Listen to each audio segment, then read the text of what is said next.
But first, I've spent much of the past decade fighting to clean up social media, not just for our young people, but for everyone.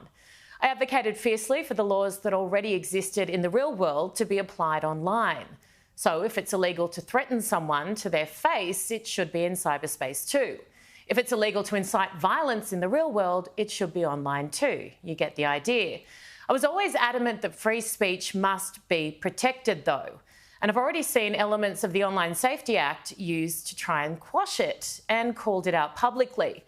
Defending the likes of Elon Musk against what the former Prime Minister called Erin's Law was not on my bingo card for this year. But there you go, the unexpected twists and turns of life.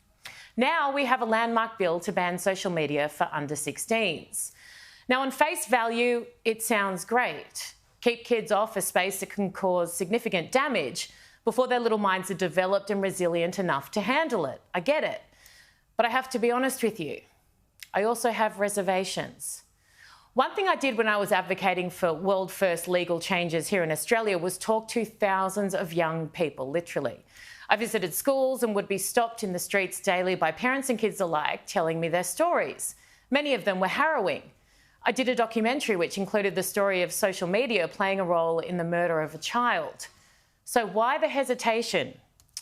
One of the things that stuck with me during that time and that I spoke about publicly was a number of kids who said the only way they were able to survive these challenges was through the connections they'd made with other kids going through the same thing. And when I say connections, these were all online. The irony, huh? There were all these little communities popping up on social media for kids who are being bullied, not just online, but in real life. That still happens a lot too, at school. And the only solace they told me they could get was in these support forums, speaking with others who got it, who understood. They'd offer each other support. And I said more than once during those days of advocacy, the reason I fight so hard to clean up social media is because I've come to realise that the benefits can be far greater than the downside. It's here to stay. So I just hope the kids who will still be bullied at school and online or are going through other tough times can find something to replace the supportive communities they've come to rely on online. I promise you it was a repetitive thing that was said to me. Now, I know the people involved in this, they are wonderful people and I support their passion. I've got a 6-year-old. I want to protect her from everything forever, but I know that's not possible.